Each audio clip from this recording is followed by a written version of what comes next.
If you were a kid during the 2000s, there's a good chance you've heard of the publisher THQ, not to be confused with the ear-shattering THX. THQ was at one point one of the biggest publishers in the gaming sphere. If you've played a licensed game like Battle for Bikini Bottom, there's a good chance the THQ logo was plastered somewhere on the front. They've published a lot of games, which makes their current status more intriguing. THQ technically no longer exists. They filed for bankruptcy back in 2012. This might be surprising to you because if you're like me, you might be thinking that they aren't dead. They're releasing new titles to this day. Well, yeah, kinda. THQ was bought by Embracer Group after they filed for bankruptcy.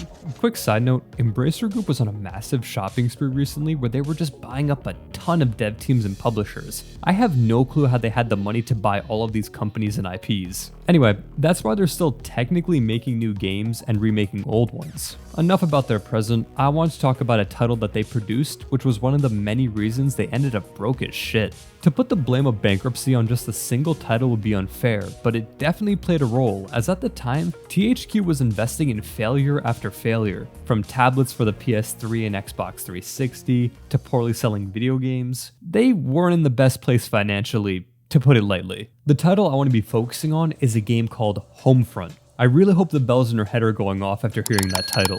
Homefront released in 2011 and was kind of a success, but also kind of a failure. It sold decently and was reviewed pretty decently as well, but for how ambitious the game was and how much money they put into the project, it definitely didn't hold up in the long term. Still, selling 3 million copies is no small feat. It's great that the game launched decently, but how is the game itself? Well, let's start at the beginning. The main menu UI is horrible. It feels like an asset flip game menu. It has this amateur and lifeless font style, and nothing about it feels unique to this game. That is a bit of a nitpick, so let's actually look at what the game itself offers. Starting up a new game, you'll be hit with this World at War looking intro that gives you some context as to what is happening within the world.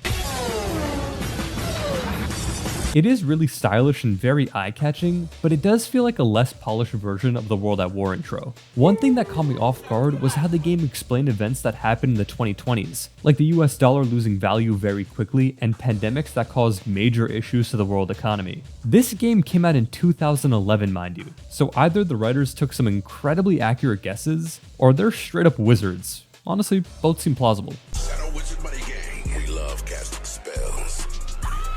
So what is happening with the world? Well, a bunch of stuff, but the most important one being that North Korea somehow managed to take over a lot of the South Pacific and is currently invading the United States. How? I have no idea. It's a concept that is only possible in fiction. I had a lingering feeling that the main enemy in the game was supposed to be a little country called China, and what do you know? It was. But we can't anger the CCP now, can we?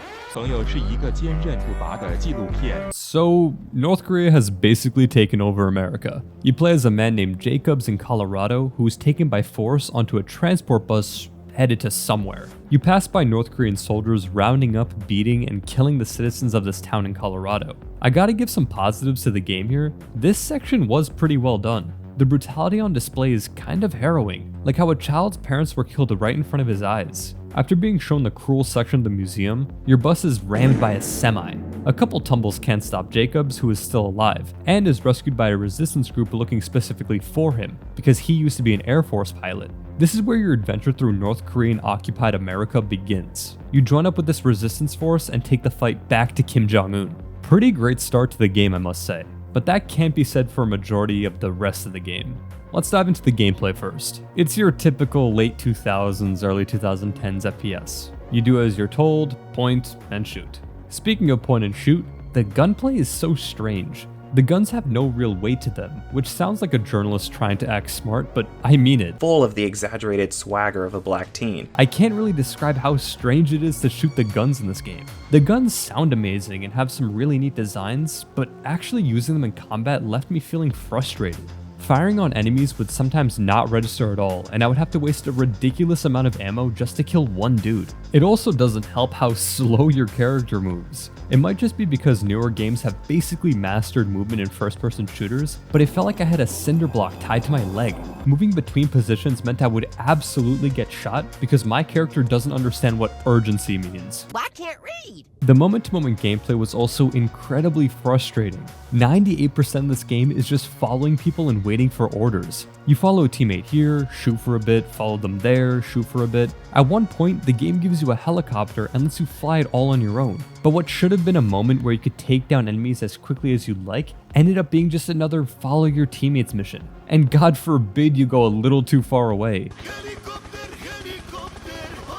That's why as the game went on, I became so angry at it. It just kept holding your hand over and over and over again, never letting you truly have fun. I know it's linear, but this is just too linear. There was a mission where I was given a sniper and had to take down certain targets so my teammates could move up and steal a helicopter. But again, I wasn't allowed to do anything myself. I couldn't shoot any enemies without being given the okay. Why? All of these guards are alone. It's not like taking them down too early even matters. The enemies were also frustrating, especially the ones with RPGs. This game fucking loves RPGs.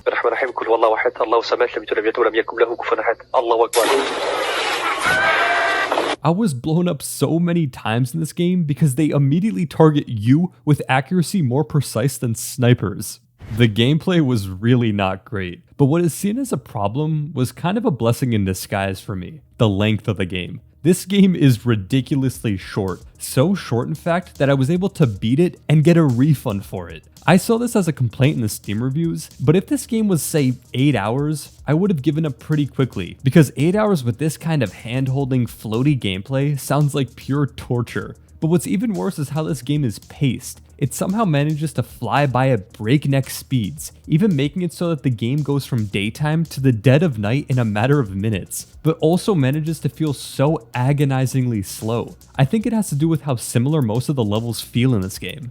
Do you remember that one mission in Modern Warfare 2, the original Modern Warfare 2, where you had to use a BTR to take out enemies in a suburban town? The devs for Homefront played that mission and just said, what if we did this but like 5 times throughout our game? You tell this Goliath where to shoot just like the BTR mission, but where MW2 did that once throughout its campaign, you do it like every other mission in Homefront. It became so tiring after a while. Speaking of Modern Warfare 2, it feels like the devs were trying to make the same game. BTR mission? Check. Attack on US soil? Check. Cool mission where you attack a historic American landmark? Check. This game feels like a lower budget Modern Warfare 2. I'll give it to the Homefront devs though, the Golden Gate mission at the end of the game was pretty cool.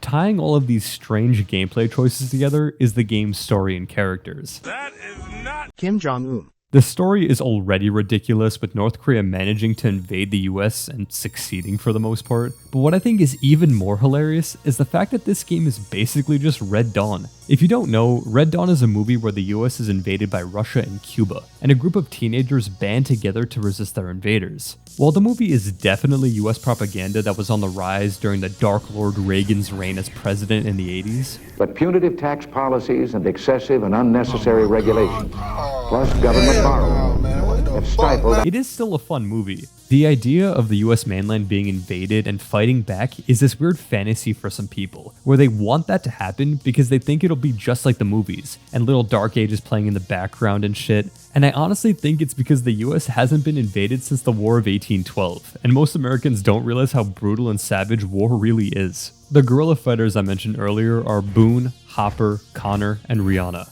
Boone is the typical leader character that's holding this resistance together, but then dies like 45 minutes into the game, giving me no time to care about him. Hopper is an American of Korean descent who's like the tech guy. Rihanna is a character with no relation to the singer, unfortunately. I always looked at that fucking cranium, that football helmet that she got on her fucking forehead. She is the second strangest character in the game, right behind Connor. She is constantly doing things that go against her moral compass. Like at one point you have to fight some insane American doomsday preppers, and she's all like, "They're Americans, we shouldn't be killing them," all the while they are trying to literally kill her. It's like the writers wanted a character that questions the player's actions, but she is immediately okay with doing these awful things after Connor goes, "We gotta do this." I hated her character, but not as much as Connor. He's the classic military hardass who has no soft spot for anything and is just a massive dick. He is just so mean and annoying and does things that almost kill the entire group. He sucks so much, I have no idea why he's even fighting. He's constantly talking about how they need to fight for their country and the people. But when you're in the prison camp, a child begs him for some food and he treats him like shit. But like, dude, you were just spouting about helping take back America and its people. Connor is such a shit for brains. The story is just so stupid. You fight North Korean soldiers and American psychopaths, all the while trying to make it to San Francisco to help push back against the North Korean offensive. It's all ridiculous. There's even a part where you see mass graves piled high with the bodies of American citizens, and at one point, a North Korean helicopter lands close by to see what all the fighting is about. And for some reason, Connor is like, jump in with the bodies so they think we're gone. But the North Koreans that come out of the helicopter and look around only look at the mass grave you're in. So we could have just hid anywhere else and they wouldn't have found us because they only looked at the one place we were hiding. It felt like that World at War mission where you're in Stalingrad, but done in a way that felt so forced. These characters suck, but what sucks most about them is how often they get in your way and push you around. Literally. The AI for these characters is so bad it's painful. This made me hate them even more. Not to mention how you could only climb a ladder or drop down a hole after everyone else has done it first. I hate that so much. So what about the positives to the game? Well, the game is very colorful. Homefront was a game with mediocre everything. Gameplay, story, characters, music. It's all just bleh. The only saving grace for this game was its multiplayer. But now it's no longer populated, so I couldn't even attempt playing it. THQ took a chance with this game just like it took a chance with so many other things, and it backfired pretty harshly.